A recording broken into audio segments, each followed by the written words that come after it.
بسم اللہ الرحمن الرحیم۔ ہم اپنی زندگی میں بہت سارے مسائل کا شکار ہوتے ہیں، بہت ساری پریشانیاں ہمیں گھیر لیتی ہیں، بہت سارے مسائل درپیش ہو جاتے ہیں۔ کبھی روزگار کے مسائل ہوتے ہیں تو کبھی صحت کے مسائل، کبھی بچوں کے مسائل، کبھی گھر کے مسائل، کبھی خاندان کے مسائل، کبھی دوست احباب کے مسائل، کبھی پڑوس کے مسائل۔ غرض یہ کہ ہماری پوری کی پوری زندگی، جب تک زندگی ہے، یہ مسائل رہیں گے۔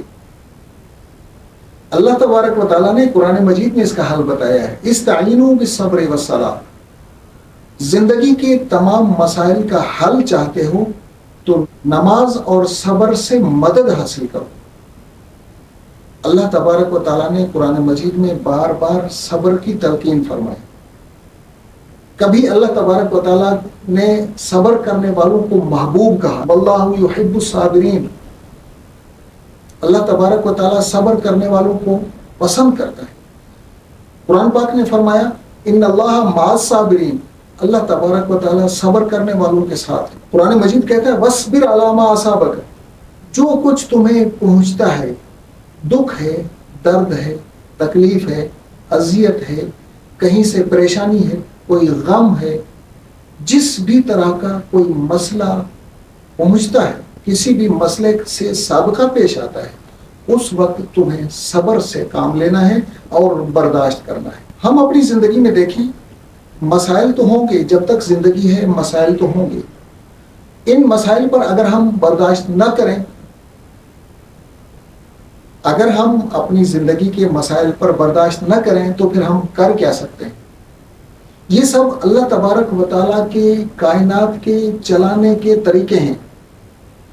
ان طریقوں سے اللہ تبارک و تعالیٰ کائنات کو چلاتا ہے۔ کہیں پر کسی کے اوپر ظلم ہو رہا ہوگا، کہیں پر کسی کو اللہ تبارک و تعالیٰ دولت کی فراوانی دے کر آزما رہا ہوگا، کہیں پر کسی کو مسکین رکھ کر آزما رہا ہوگا۔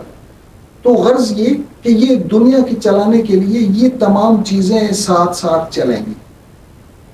لیکن ایک مومن شخص کا رویہ یہ ہوتا ہے کہ مومن شخص کسی بھی مصیبت پر، پریشانی پر، رنج پر، الم پر، کسی دکھ درد پر، مومن شخص کا رویہ یہ ہوتا ہے کہ وہ صبر کرتا ہے، برداشت کرتا ہے، واویلا نہیں کرتا۔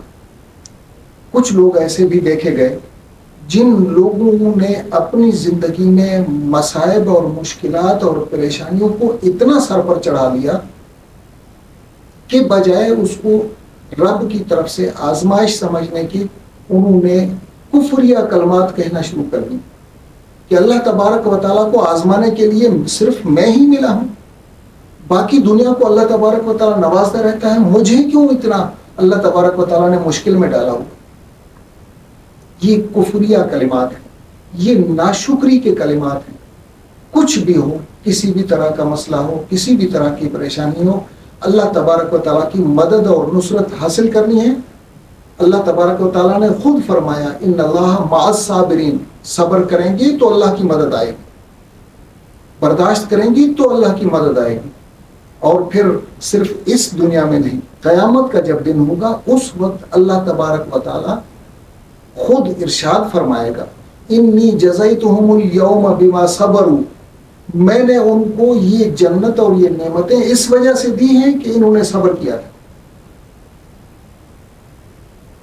اللہ تبارک و تعالیٰ قرآن مجید میں فرمائے گا جزاؤہم بما صبروا جنات و حریرا، ان کے اس صبر کی وجہ سے میں نے ان کو جنتیں، باغات اور نعمتیں، اور ان نعمتوں کے ساتھ ساتھ ان کے جو ریشم کے کپڑے، سہولتیں اور عیاشیاں جو ان کو جنت میں دی ہیں، یہ سب ان کے صبر کی وجہ سے ہے۔ تو مومن شخص ایسا ہوتا ہے جو صبر کرنے والا ہوتا ہے، برداشت کرنے والا ہوتا ہے، باویلا نہیں کرتا، بلکہ ہر مشکل کو، ہر پریشانی کو صبر کے ساتھ برداشت کرتا ہے، اور پھر اللہ تبارک و تعالیٰ سے اجر کی امید رکھتا ہے۔ تو اللہ تبارک و تعالیٰ صبر کرنے والوں کو اجر بھی اتنا ہی بڑھا دیتا ہے۔ قرآن مجید نے بار بار کہا ہے فَاصْبِرْ صَبْرًا جَمِيلًا، صبر بہت بہتر چیز ہے۔ آپ صبر کریں. حضور صلی اللہ علیہ وسلم کو بھی صبر کی تلقین کی گئی.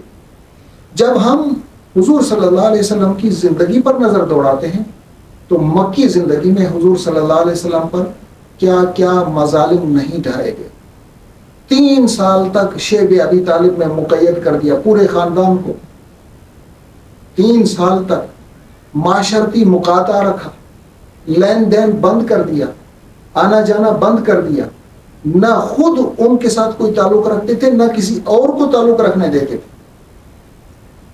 کبھی حضور صلی اللہ علیہ وسلم مسجد حرم میں نماز ادا کر رہے ہوتے اور آپ صلی اللہ علیہ وسلم کے اوپر اونٹ کی اوجھڑی لا کر ڈال دی جاتی، لیکن آپ صلی اللہ علیہ وسلم نے اور آپ صلی اللہ علیہ وسلم کے صحابہ نے ہمیشہ صبر ہی اختیار کیا.